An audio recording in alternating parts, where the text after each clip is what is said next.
What's up, guys? Welcome back to another episode of Mind Something. If you're new here, my name is Jake, and in today's video, we have a very special guest for you. So without further ado, let's jump straight in. Please join me in welcoming Elena Nadolinski. Elena, how are you today? Pretty good. Thank you Awesome. so much for having me. Yes, thank you so much for being here. I know that you've been very, very busy lately, so making time for this is probably a challenge. So once again, thank you. No, thank you so much for having me here. Yeah, All right, so you are the founder of Ironfish, correct? that's correct. Yeah.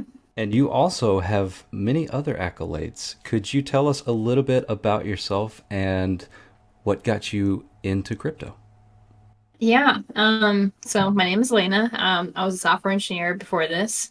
I graduated Virginia Tech, went to Microsoft full time.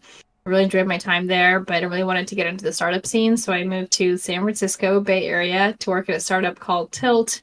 Tilt unfortunately did close its doors and we got acquired by Airbnb.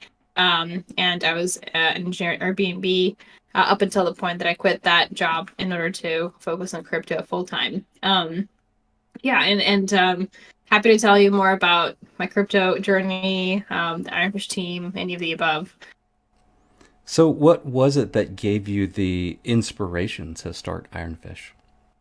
Yeah, I mean, the my journey to crypto is, it started in 2017. I went to a dinner at a Protocol Labs house. So Protocol Labs is the company behind Filecoin IPFS, and they were hosting a dinner, and everyone there was talking about Ethereum. Ethereum just hit like $30-$40 and people were very excited. So I remember, Googling more about what Ethereum is and the drive back and really just being fascinated by how it works, the technology, the community around it. Started going to more hackathons, meetups, asking projects directly what they were working on and just really getting to know that community a lot more. Yeah, like the very first hackathon that I was at was the very first ETH Global hackathon at University of Waterloo called ETH Waterloo. So if you remember CryptoKitties back in the day, they had like their first announcement at that hackathon. And I was just really floored by how open and welcoming the community was. Everyone was there who was very early in the Ethereum ecosystem. And so that was really what got me to consider joining crypto full time. In terms of the idea for Ironfish, the way I thought about it is like kind of like backwards. Like, let's just assume that crypto does become the default payment system in whatever time horizon. What do we need to do to get there? And privacy was probably the biggest opportunity that just wasn't covered by existing projects. The technology means knowledge proofs behind privacy was something that was extremely fascinating. And it really aligned with my personal kind of morals and beliefs around privacy being the net good for the world. So all those things combined kind of led me to start Ironfish. So I quit my job in like late 2018. We started working on what later became Ironfish in 2019. And the team was just two people.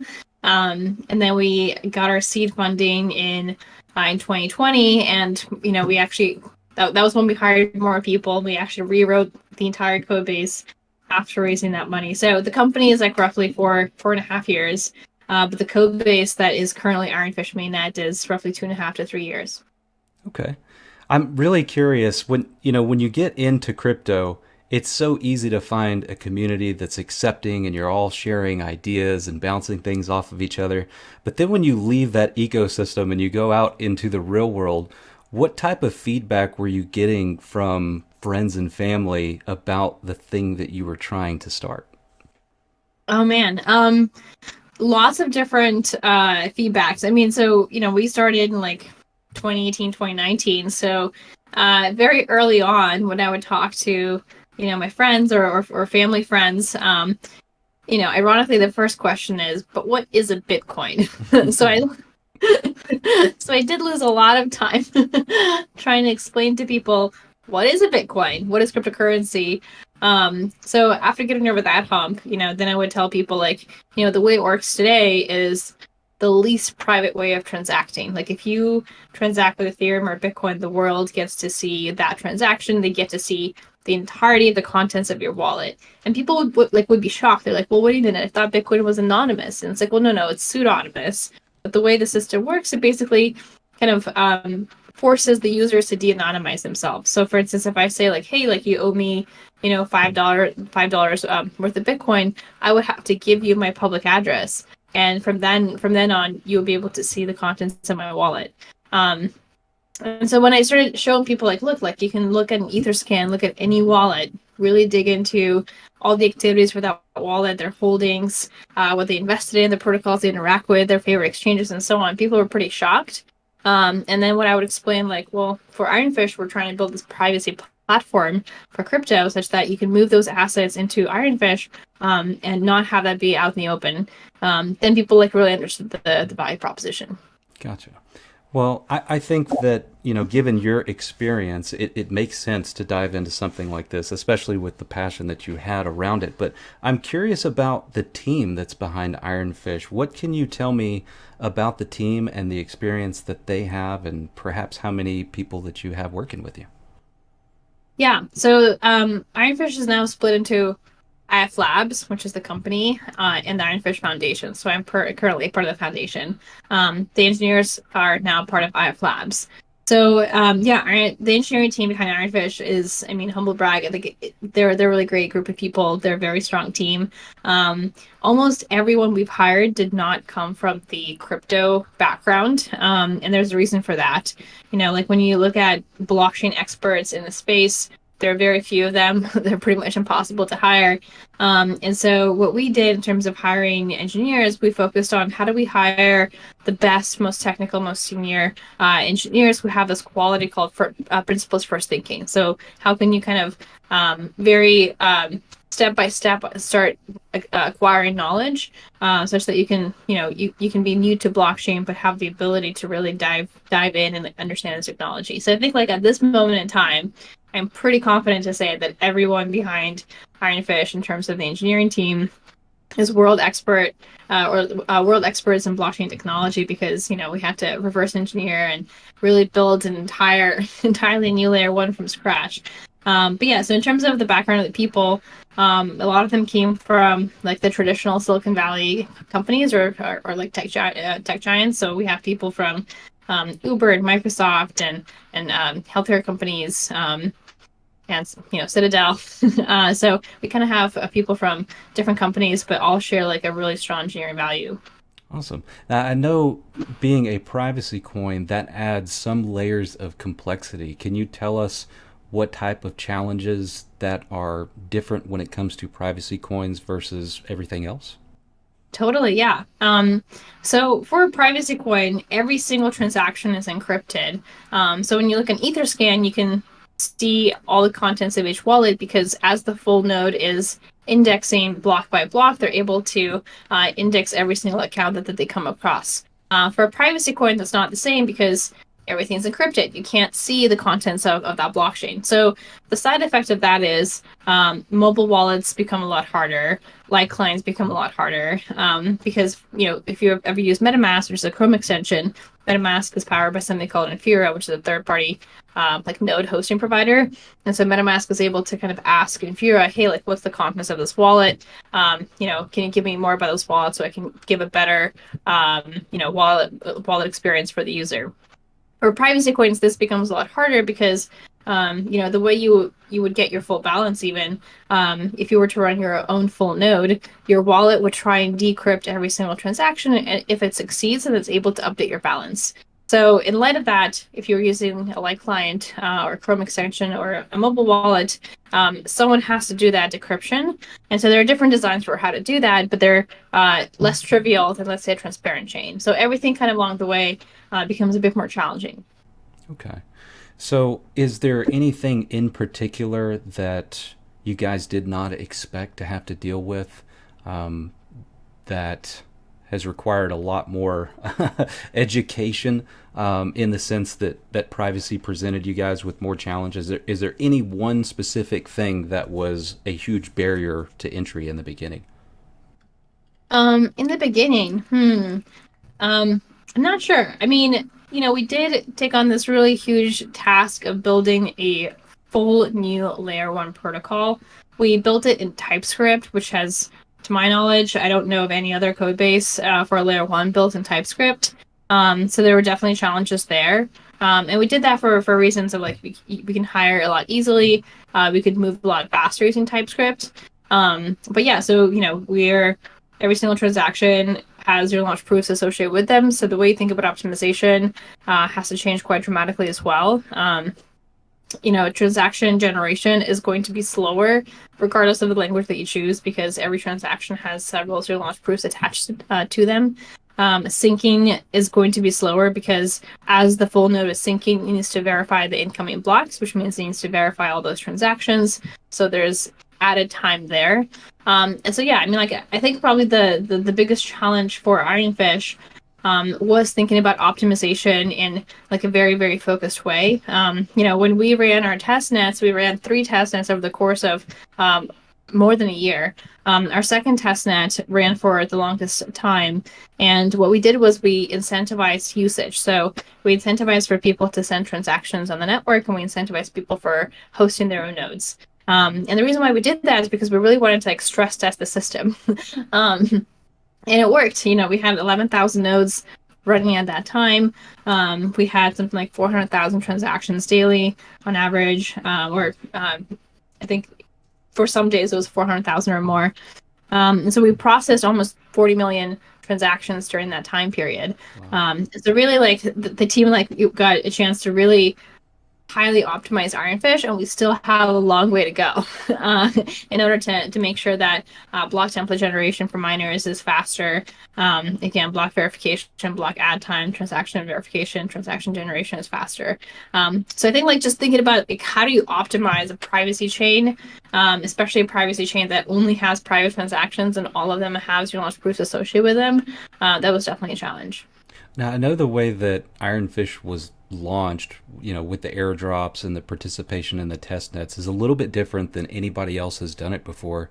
Can you describe kind of your thought process or the reasons why you guys went about doing it the way you did it?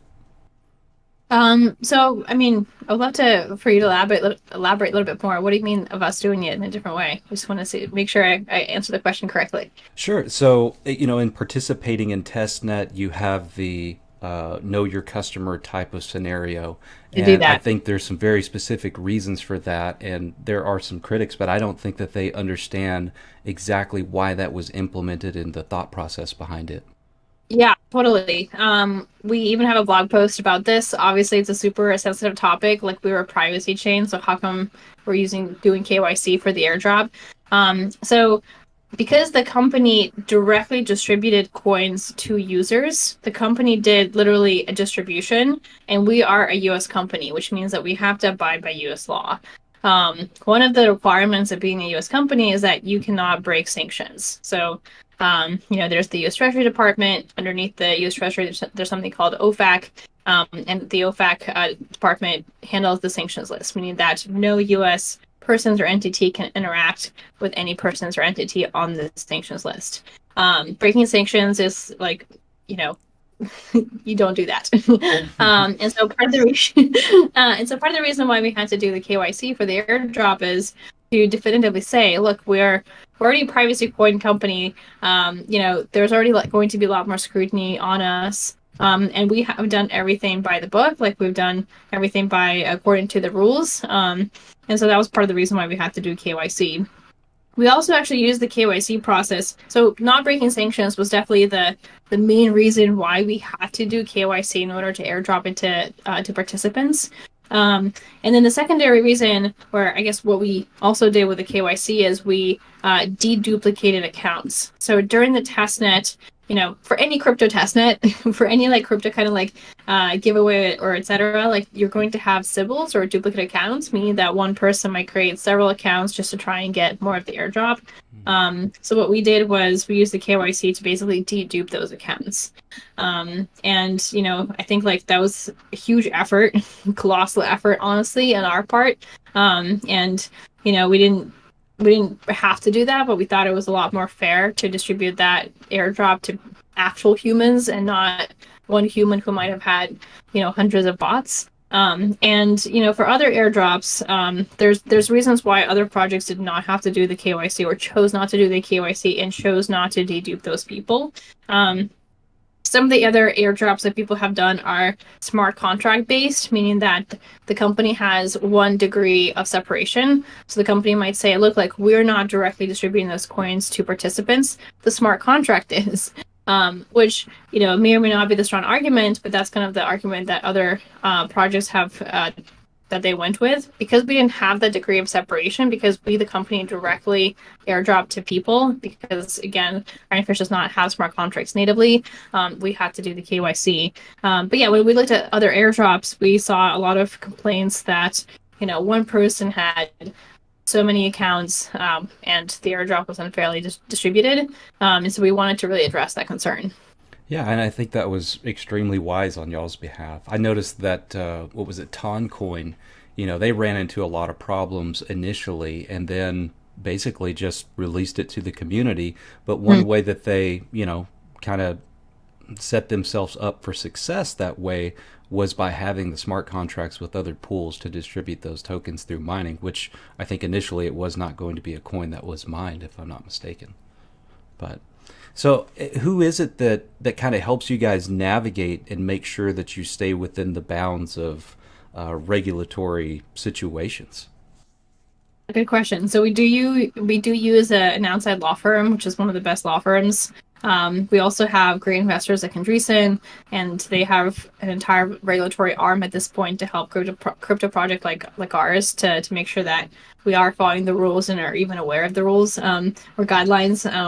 And so yeah, we do have a lot of support. It is very tricky though to be like a U.S. crypto company, because like, what are the rules? Like, we're trying to follow them, but the rules aren't super clear. And so a lot of the times, crypto projects would get kind of guidelines or recommendations by law firms of like, like how to navigate in this environment where you literally do not know where the red lines are.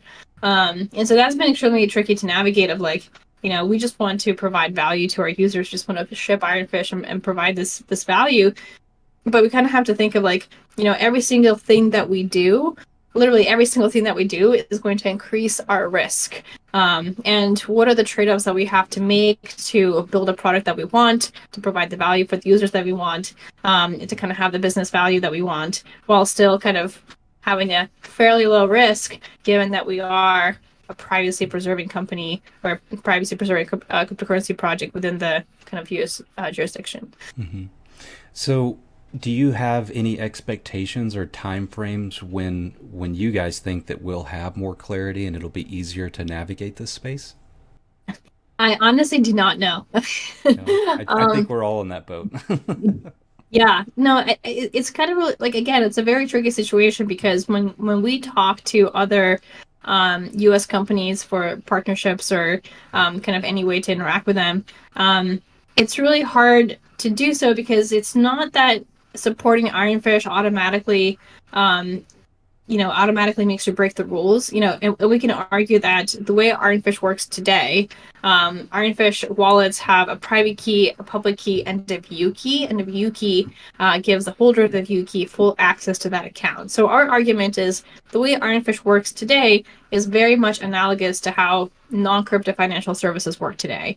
Meaning that if you and I interact, I don't automatically get to see the entirety of your bank statement, right? But for instance, if you're a suspicious person, your bank might get subpoenaed, and then your bank provides records for your bank statement.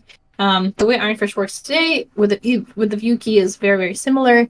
If you're a suspicious person, a regulated entity would have to provide records for your account if there's suspicion that you might be doing some wrongdoing.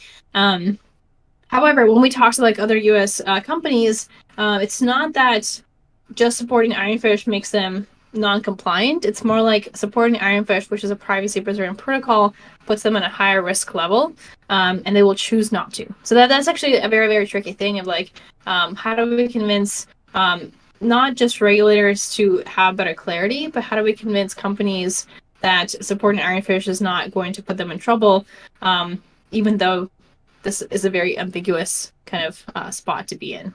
That makes sense. No, I agree, and I think that's the missing link here. That where we currently sit right now, in my opinion, is we have to have the adoption from companies. We have to start accepting this as a form of payment, And it just feels like we're in limbo, and companies don't want to take that leap of faith until they do have the regulatory clarity. So I think, all of us are rooting for that.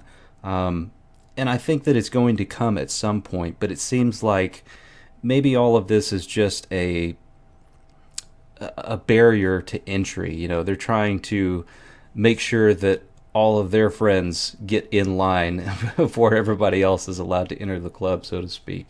Kind of a weird analogy, but it kind of feels like there are things going on in the background, and there are big, large entities making moves and getting ready to set up, but we're just not quite there yet.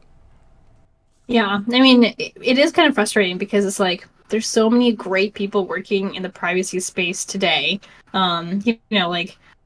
We had conversations with people from Stanford who have like a whole cryptography arm of really great people, and Dan Bonnet, for instance, is a really well-known, renowned cryptographer. There are other teams that are extremely well funded, like Alio or Espresso or Aztec, and we're all working towards building privacy to protect the average crypto user. None of us are working towards, protecting the Lazarus Group North Korean hacker, right? And so we can build anything. Like we can build whatever tools that fit whatever regulation. But the problem is that there's not really a clear guideline of, if you're a protocol, you must provide these toolings. And so that's what makes it extremely challenging of how do you balance this this weird balance of building a protocol that serves the needs for your users, meaning to provide privacy, but also to build in compliance tools that would also work for regulated entities to be able to provide those audits. So I think like Ironfish actually hit that balance extremely well. And our job honestly is to kind of educate how Ironfish works and to really make it extremely clear that just by supporting a privacy protocol does not mean that you cannot be compliant. Mm-hmm. So can you elaborate a little bit more on use cases for zero knowledge proofs? I think there's a lot of different industries that could benefit from this, but I'm not sure if the audience is aware of the power of zero knowledge proofs.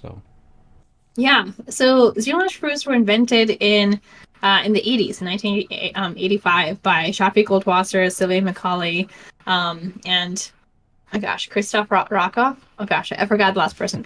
And and back then they were interactive, meaning it was a not interactive protocol, and it was highly theoretical. And so that field of cryptography did, progress. But it was kind of a niche field. And really, like in 2013, there was a paper called Pinocchio, which was a result of IBM research and Microsoft research that came together and made, for the very first time, kind of like a pragmatic way to do SNARKs, which is a type of zero knowledge proof. So SNARK stands for Succinct Non-Interactive Arguments of Knowledge.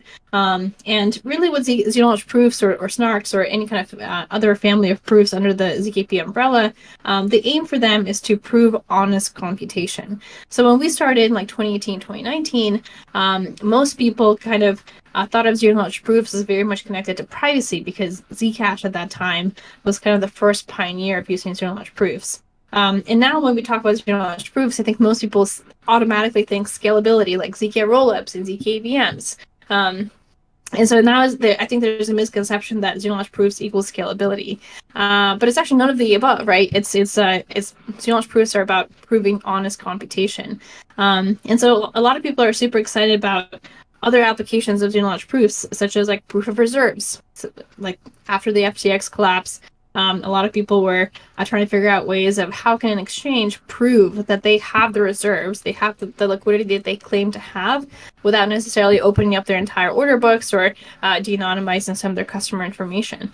And so you could potentially do that with zero knowledge proofs. The other project that is happening or kind of an effort of projects that's happening is how do we do machine learning or AI with zero knowledge proofs. So for instance, you have a model and you can say like the output of this model is this, but I don't have to show you the inputs because maybe the inputs for the model are sensitive.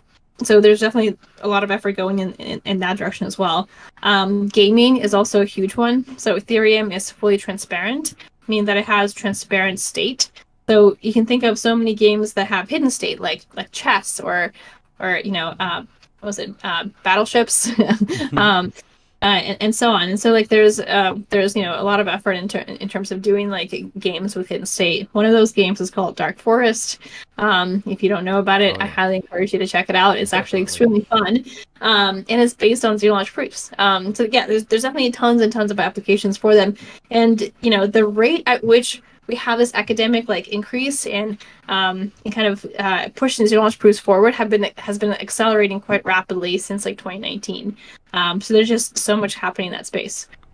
Now, I know one of the other things that you guys have put a lot of focus on is multi assets. Can you explain some of the pros and cons of multi assets and what that means for Ironfish?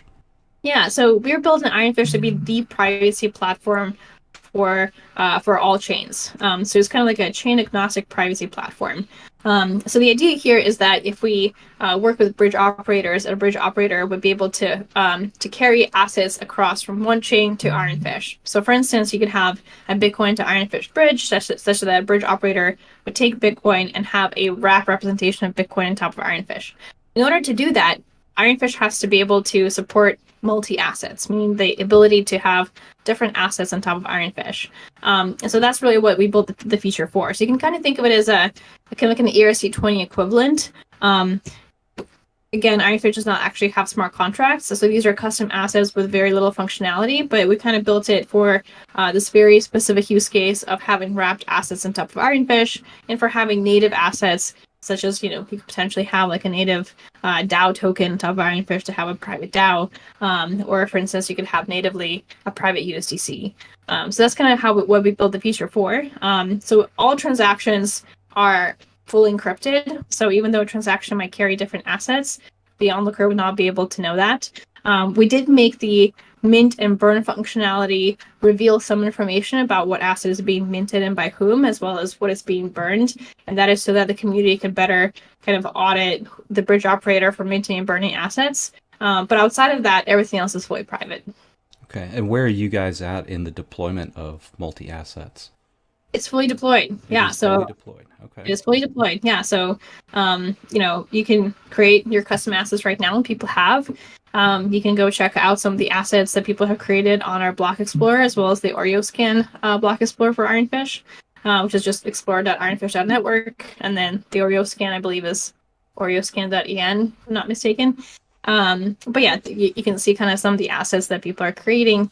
And that's really cool to see. I think, we're still pretty early in like figuring out the use cases for native assets. Because again, we kind of built this more to represent wrapped assets, but yeah, it's really cool to see. And we're fully mainnet launch, so you can go and create your asset today. Awesome. Now, I want to switch gears a little bit and talk about the chain itself. I'm just curious, how many nodes are currently running? Yeah, so I don't know the exact number.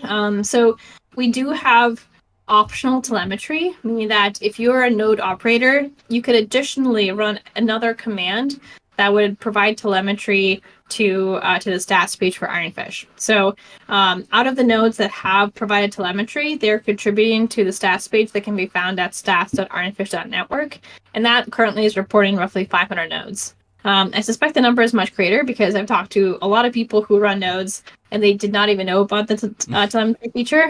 So we should be continually asking people to turn that on. Again, it's highly optional, but it actually helps the engineering team quite a bit to understand the health of the network. So for instance, if we need to, introduce a new feature to the networking layer, it helps us quite a bit to see like, okay, this is the propagation speed today. And after we've introduced this feature, the propagation speed has changed. So again, it really helps. And honestly, I think it's really cool because you get to see, this heat map of nodes running all around the globe. And I think it's pretty inspiring to see look, even though Ironfish is barely a month old, we have nodes all around the world supporting the system. I did notice that on the website. And by the way, the website is very unique. And Oh, speaking thank of you. unique, I think there are, you probably get the question all the time, why the name Ironfish? And I think you've Yeah. answered this multiple times. But for those who are unaware, could you tell us what was the reason behind naming it Ironfish? Yeah. So the background is so in World War II, encryption was a pretty big deal. Encryption basically let you to have a secure line of communication, which is a huge advantage in war. And so on the American side, they realized that there's so few native Navajo speakers in the world, and the native Navajo is largely not a written language even, that they were able to place effectively two native Navajo speakers at two ends of the communication channel, and have them talk in code, but the code is mostly them speaking native Navajo. And it was actually an unbroken quote unquote encryption system until it was kind of declassified in the 60s. And those people were called the code talkers, and they were finally recognized for their efforts. And because they didn't have, all the words for some of the modern warfare equipment, a submarine became what directly translates to as an ironfish. So we thought it was really cool because one, an ironfish is a submarine which is underwater, so it represents privacy or something like hidden. It showed that encryption can be used for the side of good. And I really personally like the fact that iron and fish are both tradable items. And they're both like very primitive things that describe a much more complex thing. So an iron and fish are complex things that explain a much more, are primitive things that explain a much more complex things like a submarine, which, dealing with launch proofs and breaking that down. I thought that was very relevant. And then honestly, it was just a very memorable name. Like it's very different from other crypto projects that usually come from like Greek mythology, or something with the word coin in it. And so I really like the fact that it was unique. I come from a town that all of the surrounding area town names are so unimaginative. It's like brown field, level land. It's just, I mean, they weren't very creative at all. So I commend you for going a little bit above and beyond and find something that would stick with people. And going back to the chain for just a second, I'm curious, even in testnet, did you guys experience any attacks or any downtime on the chain? There were no attacks. In terms of downtime, I don't remember any downtimes from our incentivized testnets. There might have been some, but I do have a pretty hilarious story of an actual downtime in our first public testnet, which we don't even talk about anymore. We definitely launched that way too early before before it was ready to go live. So our very first public testnet was actually launched in April of 2021, actually 6th of April 2021, and it went down on 8th of April 2021. So it lasted like 2.5 days. And the reason for that is like we for sure launched way too early. We talked to some other people who have done incentivized testnets before, and so some people gave us estimates of like 200 validators. So we thought we might get like 200 nodes, and so we tested without load. And very quickly, the network grew to 500 nodes, and there were just certain things that we never even thought of testing in the non-testnet environment. That kind of came up with pretty hilarious bugs. So like one of the hilarious bugs, which we fixed right away, but it's like, again, one of those things that kind of really hard to think ahead of time, is your full node would be syncing, your miner started to mine on top of the nodes that you are syncing. So, or on top of the blocks that you're syncing. So for instance, every time the chain head would change as you're syncing, your miner would produce a new block on top of that. So what happened is you had this like explosion, like n factorial explosion of forks, because as people were mining their own blocks, they were kind of broadcasting new blocks. And so, again, one of those, things that it's really hard to think ahead of time to test. And, we had an incentivized testnet for over a year. And the reason why we did that is so that we can test out every single feature, set incentives to challenge those features, and really make sure it works really well. So by the time we did get to mainnet, the launch for mainnet was honestly extremely smooth. Right now, everything seems to be going really well, really smoothly. Average block time is pretty steady. Things are going, dare I say, well. And part of that is because we had so much experience of launching these testnets over and over again.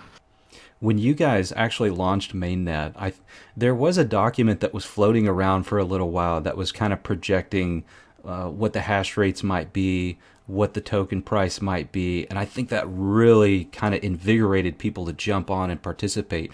Were you guys expecting anywhere close to the participation that you got whenever y'all launched mainnet? Not aware of that doc, but yeah. So we did talk to some of the miners that mined for Ironfish testnet to kind of get an understanding of what the initial difficulty might be. On day one, the initial difficulty was roughly 200 times the highest difficulty that we saw for testnet phase 2, which was one of the busiest testnet phases. And I think by day 3, it was like 500 times. Like it ballooned to quite a bit. I will have to say that we guesstimated our initial difficulty for the Genesis block extremely well, because if you look at the average block time, for instance, it very quickly kind of went to 90 seconds and then stabilized very quickly to 60 seconds, which is our target block time. So I think we did extremely well in terms of figuring out the initial block difficulty. Yeah, I mean, like, our hash bar right now is roughly what it was in day 1, so it did stabilize there as well. Yeah, but I mean, like, in terms of miner interest, we had no idea of who's going to be entering the system, and so a lot of the professional mining pools that are mining Ironfish today, we have not seen them in the testnet or any of the testnets for Ironfish. There are some that I have mined during the testnet and are now mining during mainnet, which is great to see. But yeah, in terms of the like post mainnet community of miners, there's definitely a change. Now, speaking of the pools themselves, I know there's one specific pool that has the majority of the hash rate, and of course, that's always a concern to everybody when it comes to attacks and things like that. But it's been quite a while since we've seen any blockchain get attacked in such a way that it's been unrecoverable, so to speak. But do you guys have those types of concerns like the community does when it comes to one pool controlling too much hash rate? I mean, look, like we are trying to encourage people, and hopefully whoever's listening, if you have miners here, they're listening. Like we care about decentralization. I hope that the miners that participate in Ironfish also care about decentralization. And so one way to address that is to switch and mine to a different pool. So there's a lot of pools that are supporting Ironfish.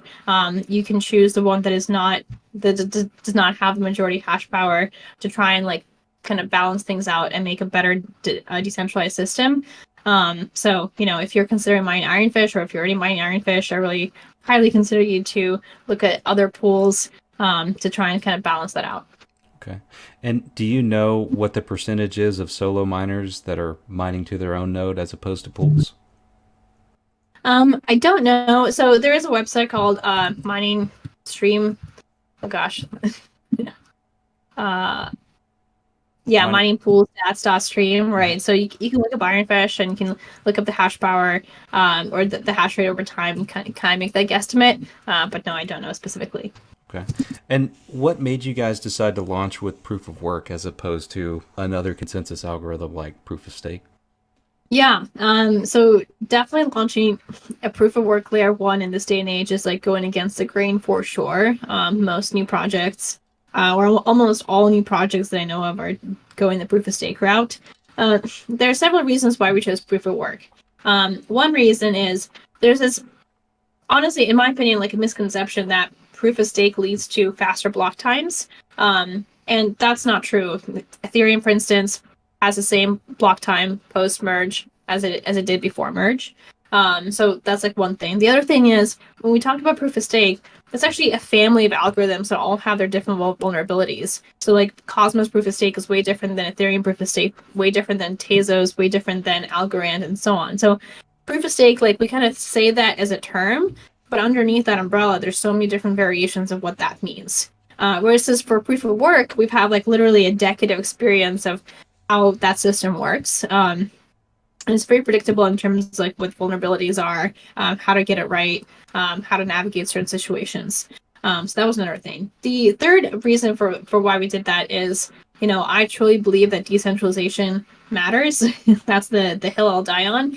And I will stand by the statement that proof of work, in my opinion, leads to better decentralization because you don't have to, kind of buy into the coins of that project in order to contribute to the health of the system. Anyone who has, a computer, a GPU, etc., anyone who has a computer can run a full node. Anyone who has a GPU can start contributing to the hash power for Ironfish and getting some of the block rewards without putting in that initial capital. So, it's like we have nodes running all around the world. We have nodes running in jurisdictions that don't allow you to purchase Ironfish. And so again, I think that leads to better decentralization. Yeah. And And honestly, like going against the grain is like, we're starting to kind of acquire this community of miners, that, some of the miners that we have are here because Ethereum did move to proof of stake. We have other miners who are just curious about new layer one projects that are doing proof of work, because again, there are very few of them. So kind of acquiring that mining community has also been a pretty cool experience. Now, I know there's a lot of miners out there that are probably watching this, and using the word Ethereum is almost like a dirty word. It's taboo at this point. Everybody's Oh still boy.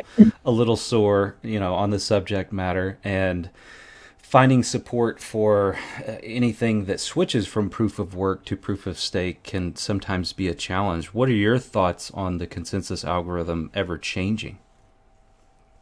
Yeah, I mean, um, like I don't think like I'm not married to proof of work. I think proof of work is actually a really great starting point for any new layer one project. We currently have no immediate plans to ever switch to proof of stake. But in terms of like if we were to switch, I think like the most successful proof of stake project right now is Ethereum. Like if I were to grade proof of stake projects on like number of full nodes, number of validators, like wins by a long shot. Ethereum has something like 400,000 validators, over 10,000 full nodes. Like very few other proof of stake projects can boast those numbers.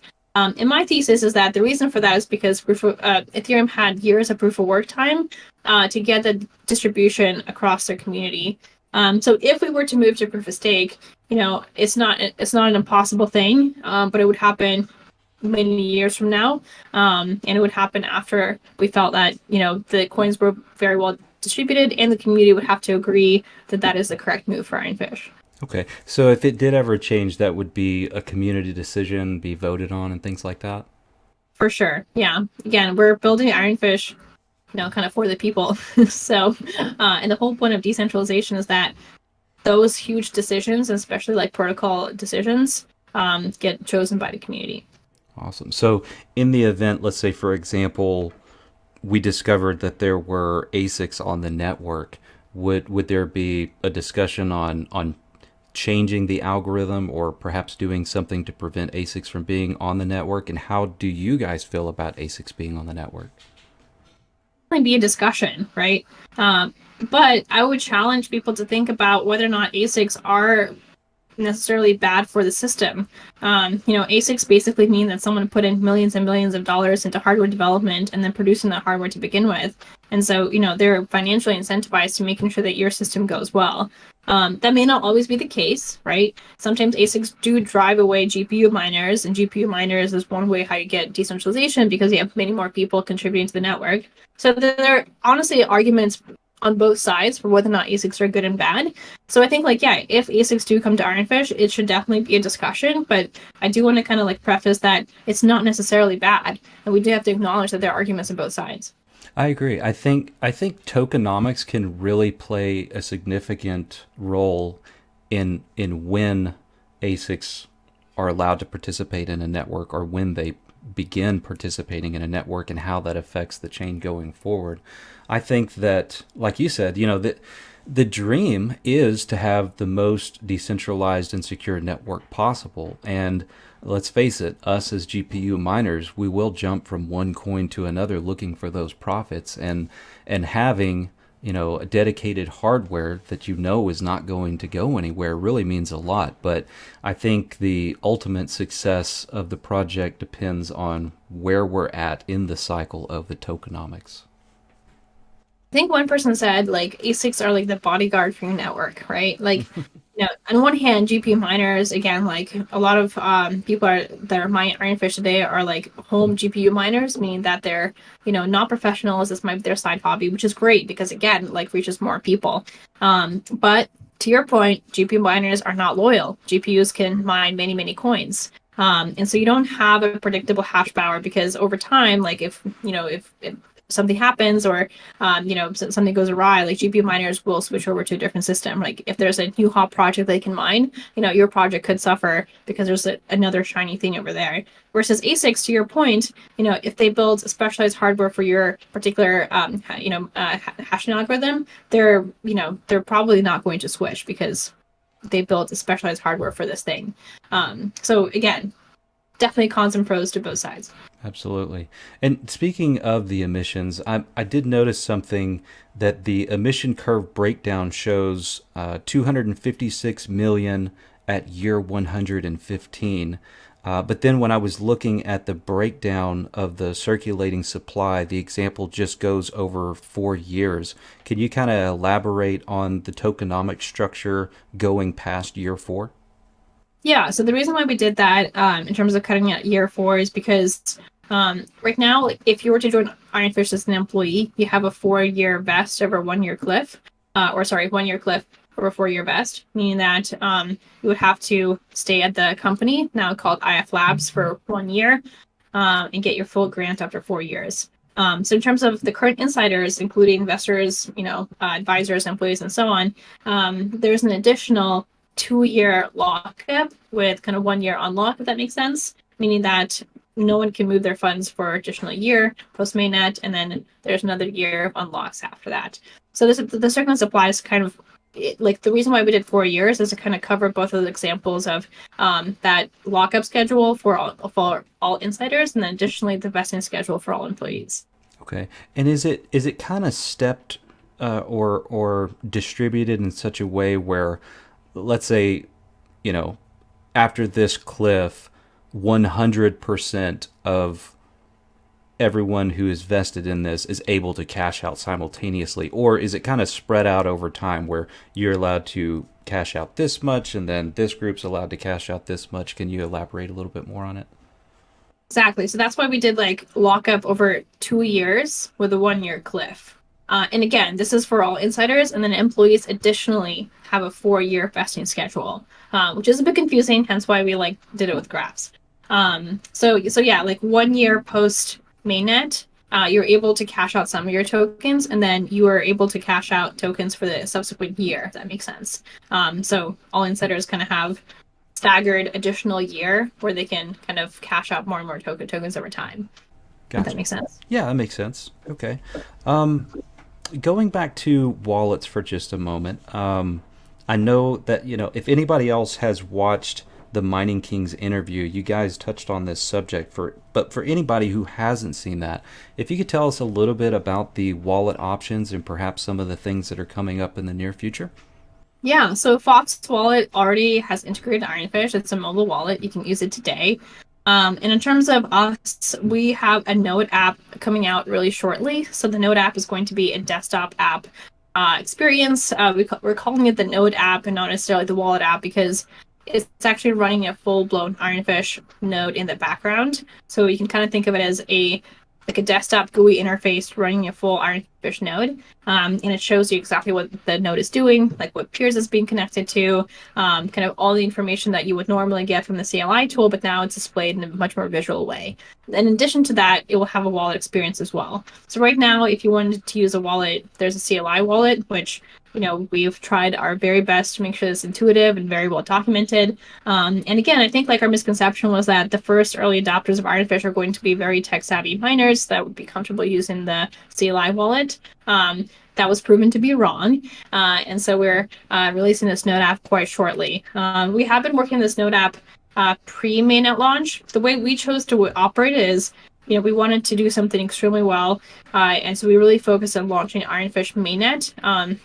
And the goal was to very quickly, in the span of a few weeks post mainnet, to also launch this Node app experience, which we are doing. So the Node app is coming out shortly. It's a matter of weeks, and we're making sure that it's good, bug-free, and a good experience for people before we fully release it. Okay. And other than the Node app, is there anything specific that's taking a lot of the team's time right now? What are you guys focusing on at the moment besides that? Yeah. Yeah, if you saw the Mining King interview, I think I answered that pretty well there. But yeah, so the way they view mainnet Ironfish is kind of like step 0. We wanted to launch something. We wanted to launch this privacy platform so we can start getting feedback from users. So, we had miners obviously starting to use Ironfish. We had exchanges that actually listed Ironfish without even talking to the team sometimes. And then afterwards, they would give us feedback of, transaction generation is taking a lot longer than some of the non-privacy chains. And the reason for that is because every single transaction is encrypted, it has lost proofs attached to it. So creating a transaction with, let's say, multiple recipients is going to be more computationally expensive. And so we're listening to all this feedback, and right now, the team is really making sure that we are addressing that feedback to make Ironfish a really good product to use. So we're focusing on how do you make transaction generation faster. We're focusing on how to make block add speeds faster, or how to make block template generation speeds faster. This is something that's obviously concerning for miners. Of you're losing time if you're building if the creating the block template is going to be computationally heavy. We're listening to miners about the optimizations in our networking layer. We've already done actually a lot of progress there. If you are curious about some of the things that we're releasing, Discord is the best way to go. Every time we do an update, we also do an announcement where we describe exactly what went into that update. But again, everything we do is open source. If you're curious ahead of time before we release it, you can look at the commits in our staging branch before we merge it into master to kind of get more of a sense of what the team is working on. So yeah, right now we're basically like taking in the feedback from miners, exchanges, wallet integrators, and any other integrators, and kind of like reacting to that, making sure that Ironfish is a really good product for them to use. And then in parallel, we're building out the Node app, and in parallel, we're also building out some of the other like future features to make sure that bridge operators can use Ironfish, and kind of getting feedback from them ahead of time as well. Okay. If there was one thing that people would walk away from with this interview, what's the one thing or the most important thing that you want viewers to know about Ironfish? Fish is a fully decentralized privacy platform, and that has not been attempted before. We are a chain agnostic privacy platform. We can support multiple chains. If you think about other privacy protocols, again, like this has not been done before, and so that to me is extremely exciting. Like that what gets me up in the morning of like we can support private Bitcoin for the first time ever. We can support private stablecoins. We can make this into a good experience, and it's going to take a lot of work, and it's going to take a lot of effort. And honestly, the reason why we set up an Ironfish Foundation is to make sure the community gets to participate in these efforts as well. But it's really exciting to kind of build a chain agnostic privacy platform that has nodes supporting it all around the world. Like that to me is extremely cool, and I really hope that supporters of Ironfish find that really cool too. I think they will. So let's look further into the future. Let's say 5 years from now, and then also maybe 10 years from now. Where do you see Ironfish?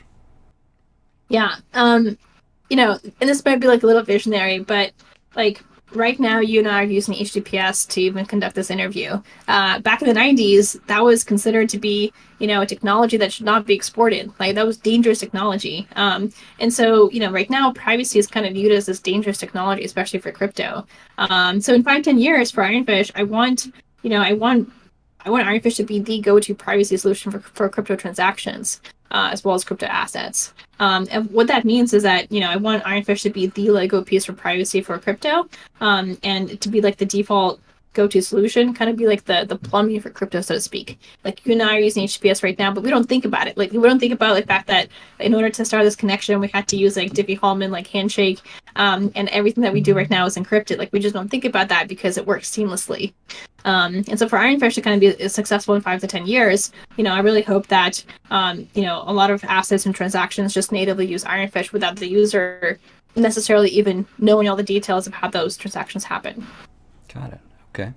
Well, this has been extremely insightful, and I do appreciate you taking the time to talk with me today and our viewers.